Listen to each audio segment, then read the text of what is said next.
have achieved soft landing on the moon. India is on the moon.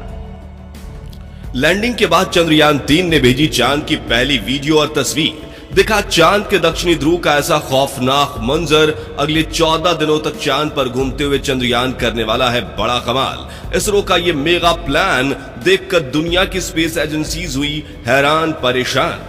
दोस्तों, चांद की कक्षा में पहुंचने से लेकर आज तक इसरो का चंद्रयान 3 रोज लगभग नई तस्वीरें और वीडियो भेज रहा है।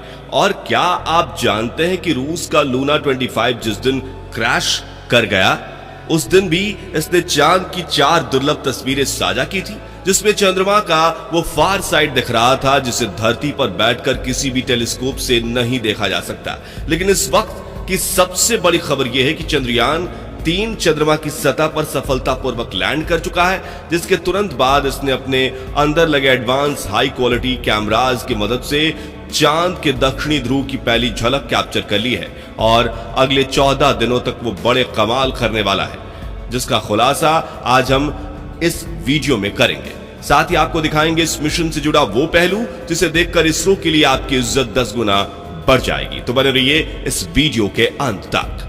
दोस्तों, 14 जुलाई को पृथ्वी से चांद के लिए रवाना हुआ चंद्रयान 3 ने इतिहास तो तब रचा जब उसने 23 अगस्त की शाम चांद के उस साउथ पोल पर लैंडिंग की जहां आज तक दुनिया का कोई देश नहीं पहुंच पाया। चंद्रमा का यह हिस्सा आज भी अपने अंदर अनेक ऐसे रहस्य समेटे हुए है, इसलिए दुनिया भर के वैज्ञानिक इसमें काफी रुचि दिखाते हैं। इसी बीच इसरो की तरफ से एक बहुत ही बड़ी गुड न्यूज ये आ रही है कि चांद पर लैंडिंग के बाद चंद्रयान 3 के विक्रम लैंडर की कंडीशन बिल्कुल ठीक है और इसने चंद्रमा पर रिसर्च करने के लिए अपने प्रज्ञान रोवर को चांद की सतह पर खुला छोड़ दिया है।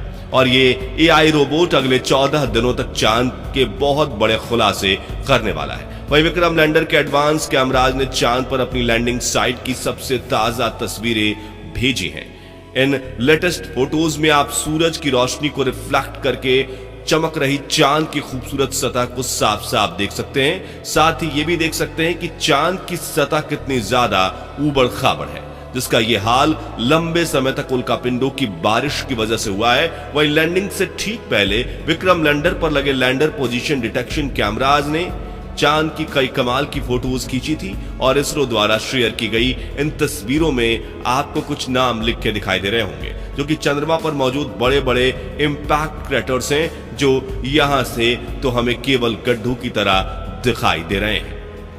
लेकिन चौंकाने वाली बात यह है कि इन्हीं रहस्यमय गड्ढों के नीचे 1-2 किलोग्राम नहीं बल्कि पूरे 10 करोड़ टन पानी मौजूद हो सकता है और कई बेशकीमती खनिजों का भंडार हो सकता है, जिसका रिसर्च करने के लिए विक्रम ने अपने प्रज्ञान रोवर को रवाना कर दिया है। तो चंद्रयान 3 के रिसर्च मिशन के ऑब्जेक्टिव्स क्या हैं और ये अपने रिसर्च के दौरान चांद के किन किन रहस्यों से पर्दा उठाने वाला है, जिससे नासा और रूस को भी जलन होने लगी है, आइए जानते हैं। दोस्तों, विक्रम लैंडर पर कोई टायर नहीं लगे हैं, यानी कि लैंडिंग के बाद अब वो अपनी जगह पर खड़ा होकर चंद्रमा पर रिसर्च करेगा, जिससे ये चांद के पतले वातावरण के अंदर मौजूद प्लाज्मा पार्टिकल्स पर स्टडी करेगा। दिन और रात में चंद्रमा की सतह के बदलते तापमान पर रिसर्च करेगा, अपनी लैंडिंग साइट के आसपास आने वाले भूकंप की गति और तीव्रता की स्टडी करेगा और सतह के नीचे लेजर फेंककर सरफेस एलिमेंट्स की स्टडी करेगा, जिसके लिए इसके अंदर 4 पेलोड उपकरण लगाए गए हैं। जबकि चंद्रयान 3 का प्रज्ञान रोवर अपने 6 टायर्स की मदद के चलते हुए चांद के दूर दराज इलाकों की तरफ रवाना हो चुका है और चलते चलते इसने इसरो को भी चांद की डेटा भेजना शुरू कर दिया है। आपको बता दें कि प्रज्ञान रोवर में लेजर इंडक्टेड ब्रेकडाउन स्पेक्ट्रोमीटर और अल्फा पार्टिकल एक्सरे स्पेक्ट्रोमीटर जैसे 2 पेलोड उपकरण लगाए गए हैं, जो कि लेजर की मदद से चांद की सतह के अंदर तक झांकेंगे और सतह के नीचे मौजूद पानी का पता लगाएंगे। साथ ही ये चांद के मिट्टी और चट्टान में मौजूद मैग्नीशियम, एल्युमिनियम, क्रोमियम और सिलिकॉन जैसे कीमती खनिजों को भी खोज निकालेंगे और इस रहस्यों से पर्दा उठाएंगे कि आखिर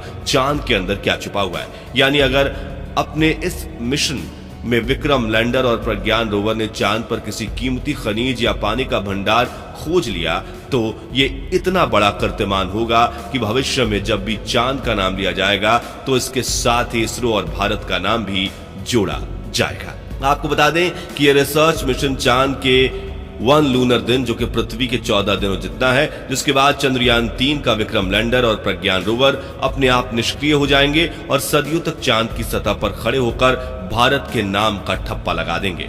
ऐसा इसलिए क्योंकि इसरो ने इन्हें वापस लाने का कोई प्लान नहीं बनाया है, वहीं इन्हें सिर्फ दिन के वक्त ही काम करने के लिए डिजाइन किया गया है। यानी 14 दिन के बाद जब विक्रम लैंडर की लैंडिंग साइट पर अगले 14 दिन के लिए रात होगी, तब इसके सोलर पैनल चार्ज नहीं हो पाएंगे और धीरे धीरे इसके सभी उपकरण बंद हो जाएंगे। हालांकि यहां गौर करने वाली बात यह है कि इसरो के इस मिशन का सबसे महत्वपूर्ण लक्ष्य चांद की सतह पर सॉफ्ट लैंडिंग करना था, मगर यह सवाल आता है कि चांद पर लैंडिंग करना इतना मुश्किल क्यों है?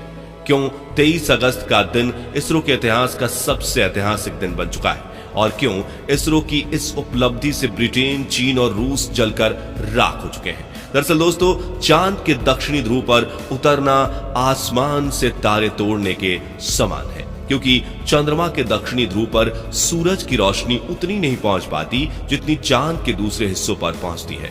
इसी वजह से चांद के दक्षिणी ध्रुव पर चारों तरफ घनघोर अंधेरा रहता है। वहीं पृथ्वी से चंद्रमा के इस क्षेत्र की दूरी ज्यादा होने की वजह से लैंडिंग के दौरान कमांड सेंटर का लैंडर से संपर्क टूटने का भय बना रहता है। साथ ही चांद पर ऐसा कोई मजबूत वायुमंडल भी नहीं है जो लैंडिंग के दौरान घर्षण पैदा करके लैंडर की रफ्तार को कम कर सके।